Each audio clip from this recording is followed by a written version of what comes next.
This is a Ford Mustang unlike any other that we've seen before it. It's the new Mach-E, a fully electric crossover SUV. So does it live up to the Mustang badge? Let's talk about that. G'day, my name's Matt. This channel is called The Right Car, and you could be looking at a Ford Mustang Mach-E because you are longing for something that is electric and also has the performance credentials that we've come to expect from the Ford Mustang regular sports car. But does this live up to that? I have some thoughts. Stay tuned and I'll tell you them in this review, as well as some of the best alternatives to this SUV. If you haven't already, please do like and subscribe. Let's get to it. There are three different versions of the Ford Mustang Mach-E available in Australia, and they are all a little bit more expensive than some of the mainstream rivals that this car competes against. I'm going to tell you some of the best alternatives shortly, but first let's run through the range. The entry-level model is called the Select, and it does come with a bunch of really good standard equipment, including 19-inch alloy wheels. You've also got LED lights, and on the inside you get fake leather seat trim, electric seat adjustment. You've also got heated front seats as well, and a grey headliner, which I like, and a big panoramic sunroof as standard as well. So it does have a bunch of really nice features, including a really big touchscreen media system. It's a 15-inch screen, and there's a 10-inch screen for the driver info display as well. So it does feel high-tech on the inside, but you just have to keep in mind that the entry-level model does come with the least amount of EV driving range. But if you do need more range, then you could probably step up to the next model up, which is called the Premium, and it adds quite a bit of extra money to the equation. So you really have to want that extra driving range, but you do get some extra features as well. It gets different 19-inch alloy wheels, a slightly different exterior look as well, different headlights. They are still LEDs, but it's a slightly different type of LED headlight. And on the inside, you also get a black headliner and some different features too, like a different interior trim, which does look a little bit more special, I think. And then at the top of the range is the performance version. It's called the GT, and while it does have the same big battery pack, it doesn't have quite as much range as the model below it. And it's also got twin motors, so it's really, really powerful. I'll tell you all the details about the powertrains shortly, but just know that it does have some other features that make it drive a little bit differently. It's got Magna Ride suspension, so an adaptive suspension system, which the other models don't get, and it does have a different look and feel on the inside as well. So the GT does look and feel like a high-end model in this range, but it is quite expensive, and there are some really, really good alternatives that you probably should be looking at as well. I'll tell you about them now. First one I would recommend that you check out is the Kia EV6. Now it has sort of the same sort of profile as this car, the swoopy SUV-ish, crossover-ish thing, but it's also very, very good, and there's a really fast one as well, the GT version. You can check out my review of that car by hitting the link at the top of your screen. I reckon it's fantastic, and it's a little bit more affordable than this, even though 100 grand is not affordable in everyone's language. It is a really compelling option if you aren't loving the idea of the Mach-E.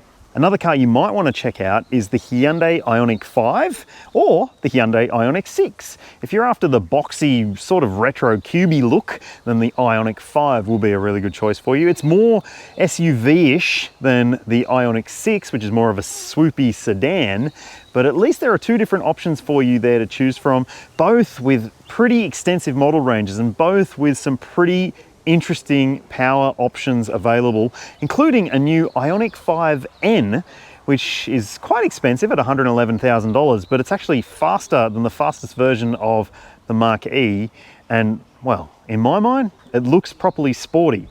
This car kind of doesn't.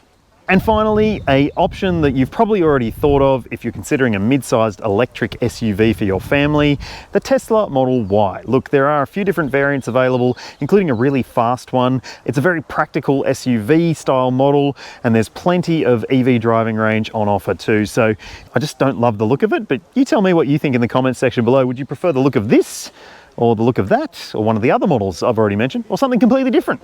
Have a chat.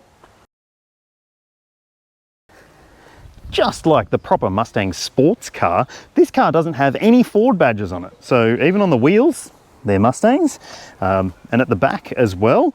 It does have some interesting elements. So there are no door handles on the doors. It's a little button here that you press on the B pillar. That unlocks it a little bit, and then you can open it up. Just keep in mind though that these bottoms of the doors, where it sort of covers up the battery pack section there, they're quite big, and you might find that you might bash them on a gutter or into your leg or something like that. So it's a bit of a weird design quirk. Now, again, back door, I'll just show you the button there. Opens up 40 mils, and then, yeah, you can get into the back row. Now, as you can see, there's pretty decent access to the back there. I'll tell you about the space in the second row in a sec, but first, let's check out the boot and see if it's family friendly. Oh, look, another Mustang badge. So, is this Mustang family friendly? Well, let's take a look in the boot, and you can tell me what you think in the comments section below. You'll see the capacity of the cargo space on your screen now. Look, it's not huge. It's going to be big enough for maybe a smaller family, maybe with one kid, but if you've got 2 or 3 kids, this is not going to be the right car for you, I wouldn't say. Maybe as a second car, it might be a good option though. So, in the boot, you do have some pretty practical features. You can lift up the boot floor and lower it down if you need to, and that just allows you a little bit more space, but you'll have to make sure that your cables aren't underneath the boot floor if you want to do that.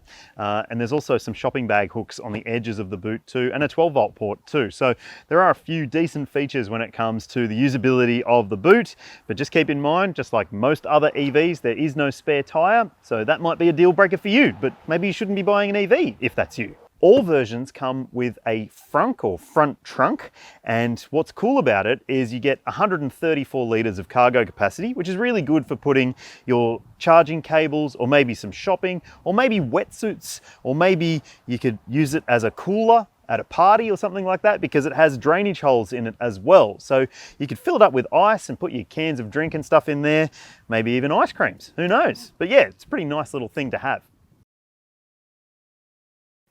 The interior of this car does have some really nice elements. Look, I think the obvious standout talking point is this massive 15-inch touchscreen media system. It does have a lot going on here, and when you do have Apple CarPlay or Android Auto connected, it does take up a lot of the screen. There is still like a panel down below where you can make quick adjustments to your temperature control and that sort of stuff, and there's just little buttons down here. So if you want to change the fan speed, you have to hit the fan button, and then you can turn this little dial here to adjust the fan speed. There's also temperature control buttons, I guess you'd call them, on the screen, but again, it's all through the screen. And for some people, lacking those tactile buttons can be a bit of an issue. For me, it really annoys me, but at least here you do have pretty good usability when it comes to that panel down the bottom. Now, when it comes to the big part of the screen, as I mentioned, when you have your phone connected, it takes up quite a bit of space, and there are a few little quick keys at the top of the screen here so you can jump between different menus. Although I will say that it is just a little bit confusing at times as to how to get around certain menus. So you might accidentally hit home when you wanted to hit the settings button or something like that. So I'm sure you'll get used to it, but maybe it's not as simple as some other vehicles in this sort of price range. So just keep it in mind when you do take it for a test drive, or if you do go and check one out at the dealership, that you just spend some time getting to know it. One thing that I do really like though is this slimline little digital instrument display for the driver. It's got basically all the info you would really need to see. So you've got your driving range, you've got your speed, and it's very clear and crisp, and a trip meter as well, and whatever gear you're in too. So it does have a decent amount of info, but not too much. So it's very easy to basically just check at a glance, because this car doesn't come with a head-up display, for instance. It does have a pretty conventional looking steering wheel, conventional stalks, and unlike some other Fords where it's built for a left-hand drive market, they haven't switched it so that it's the right way around for the blinkers. So the blinkers are on the left-hand side. But thankfully all the other controls are pretty simple on the steering wheel. It's also got a pretty familiar rotary dial controller for the gear selector as well. Electric park brake down here. You've got a nice little tray for storage in front of this section with cup holders, a couple of places where you could put your phone. One of them's a wireless charging port as well, and there's also a little section down below there too. The one thing I will say is that the seat comfort is pretty good, but you do find that if you're a bigger person, you might be lacking just a little bit of under thigh support. It's a bit flat feeling, but honestly, I don't think it's a deal breaker, and I think that the feel and look of the cabin in the front is pretty good. So this is a family SUV. Is it practical in the back? So this seat is set for my driving position. I'm 182 centimeters or 6 foot, and I've got enough foot room, just enough knee room. Headroom's okay as well, but I wouldn't say that it's necessarily the most accommodating second row experience. If you do have big kids, maybe you've got growing teens, or maybe you've just usher around adults all the time, it might not be the ideal car for you. But if you've got youngsters, then they'll be happy because there are ISOFIX points in the window seats. You've got 3 top tether points as well. You've also got some map pockets, you've got directional air vents as well. There's a couple of USB ports, 1C and 1A down below those vents too. And you've got a flip down armrest with cup holders as well. So it's pretty good in terms of the usability of the space. You've also got bottle holders in the doors as well, of course. And it does feel pretty comfy in the back seat, but maybe just not the most roomy experience for a family SUV.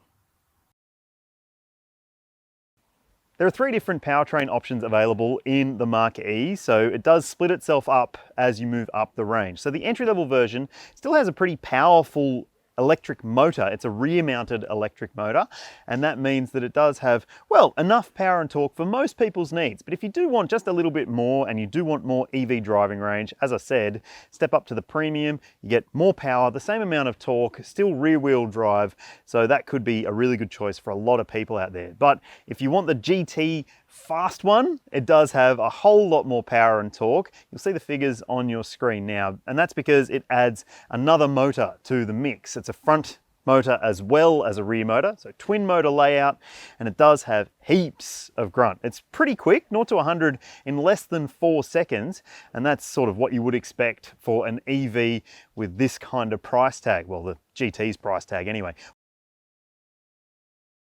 If you buy the entry-level version of the Mach-E, you will get a 72 kilowatt hour LFP battery pack, and you'll see the official claimed figure for driving range on your screen now. So that is pretty good. It's a fair amount of EV driving range, but if you step up to the next model in the range, you get a 91 kilowatt hour NCM battery pack, and that means that you do get quite a lot more range, and interestingly, it is lighter than the entry-level battery pack. So that's kind of weird that it's such a big battery pack but weighs less than the entry-level version. And then obviously the top spec model also gets that same big battery pack but with front and rear motors. Now, when it comes to charging, you've got a few different options. So you've got AC at a rate of up to 10.5 kilowatts. If you want DC charging, it's up to 150 kilowatts, which isn't as quick as some other vehicles out there. The entry-level model will do a 10 to 80% charge at a fast charger in just over half an hour, and the versions with the bigger battery pack take a little bit longer to do 10 to 80% at a fast charger, almost 45 minutes or thereabouts. So that might play into your considerations if you do a lot of fast charging on road trips and that sort of thing. But at home, it should be pretty good, although you will need a 3-phase connector at home if you want to get it as fast charging as you possibly can on AC power. To me, the big issue with this car is that it's more of a philosophical question mark over whether this is an electric car or a Mustang. And to me, it's much more an electric car than it is a Ford Mustang. I've driven the old version, the V8, and the 4-cylinder version of the sports car extensively over the years, both as a coupe and a convertible, and this drives nothing like that car. Obviously, this is fully electric. It's an SUV, so it has a very different characteristic to it. And look, it's a Mustang in name only, in my opinion. This is an electric car, and it drives like a lot of other electric cars. That isn't to say that it's disappointing to drive. In fact, it's pretty good to drive, but it's also really not anything overtly different or overtly special feeling from the drive experience perspective, in my opinion. I've driven a lot of the other rivals that this car has, and they are all pretty good to drive, I have to say. Just like a lot of other EVs, it has the electric battery pack underneath the body of the car. So it's got a really low center of gravity, and that means that it does have a pretty stuck down feeling to the road surface below. But it's also, you know, just like all those other electric cars, quite heavy. So let's talk a little bit more about the drive experience. So you've got, well, pretty good steering. It's nice and direct. It does have a bit of a typical Ford feel to it. So it also depends on which mode you're driving in as to how the steering behaves, and that's across all grades. But what doesn't change in the lower two specs is the suspension, because it's just the standard suspension setup. If you choose the GT grade, you get the MagnaRide suspension, which has an adaptive level to it, so it will adjust between the different modes to be softer or harder, firmer or sportier feeling, I should say. And I mean, if that's what you want and that's what you need, fine, but just note that it never feels overly soft or overly cushy. Some other vehicles make it a little bit more marked, the difference between the more comfort focused modes and the sporty modes, but the ride is on the firm side in all grades, in my opinion, in all driving modes too. It's not, I would say, what you might expect of a family focused SUV in terms of ride comfort. It's just a bit hard and a bit, you know, firm and rigid over bumpy sections of road.